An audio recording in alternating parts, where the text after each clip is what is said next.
where these people can still come, because it's become a community. We didn't know any of these people before. It's become a community, and all of these people that come in have got so many skills to offer. We've got people that do freedom of information.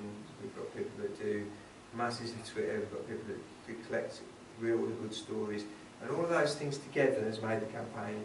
And it's not meant to be like that. It hasn't been organised in that respect. It's not like a company, but they've all taken upon their own responsibilities, and all of that make it is a massive campaign. And that's why Support Stafford Hospital has been, I think, a very successful campaign, because it's been across party, it's been across politics, and a lot of people have given up a massive amount of time. Certain councillors have given up a massive time. Certain people have given far and above and beyond, to the point where they've made themselves ill, and they've done that because they care for the staff, because they care for our services, because they care for the NHS, because they care that people are going to suffer because those services aren't there. They've done that. So we've decided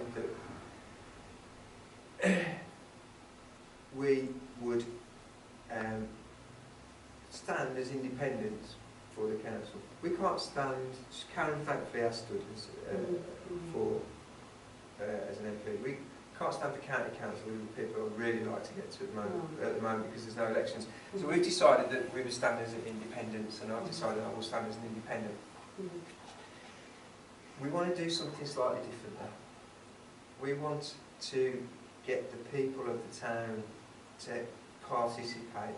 It's brilliant these people turned out tonight, but we need to get the decision making and the politics and the opportunity. They might not take it, but the people of the town showed that 50,000 people showed that they wanted to keep their services to the hospital, and that should have been listened to. It's not the council's fault that that hasn't been listened to, it's the government's fault that's been listened to it. But we can only start where we can start. So if we start from the ground and move up, if we can bring in some democracy into the council, then this is what we're suggesting. We're suggesting that if we put a candidate in each ward, apart from the wards that those councillors have gave us the support, we won't stand against those particular councillors, okay, because they have shown that they have great character, that they've got the right. They've taken it on their conscience, even if it's going to be against possibly their parties.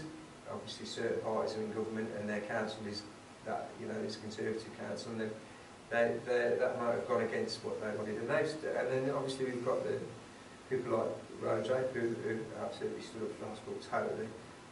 They're the people that we wouldn't stand against. But the rest of them, there's 59 councillors that have been in this town, and I'm sorry, there's only 3 or 4 of them that have actually put themselves out to the point to try and save services. Now, I'm not just talking about services at the hospital, which is paramount.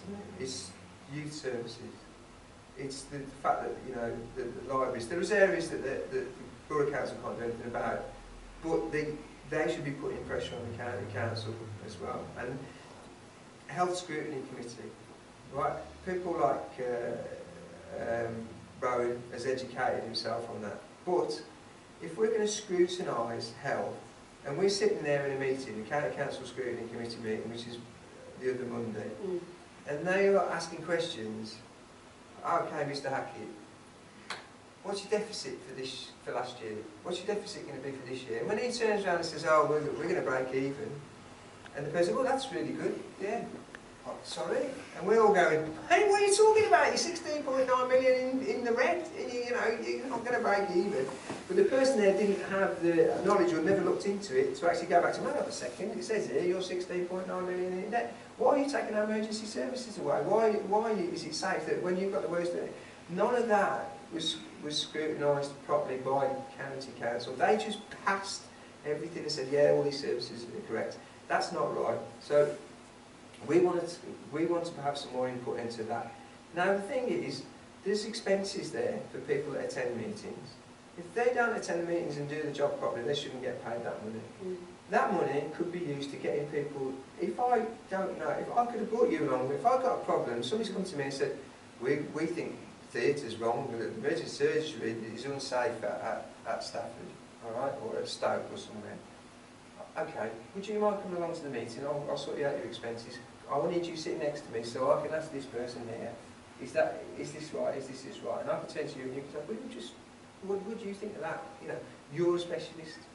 Therefore, that should be but you should be scrutinised an awful lot more. So, and that's who you've got, actually, you've got individuals who are specialists in whatever area within the NHS who can actually guide you in that respect. Yeah,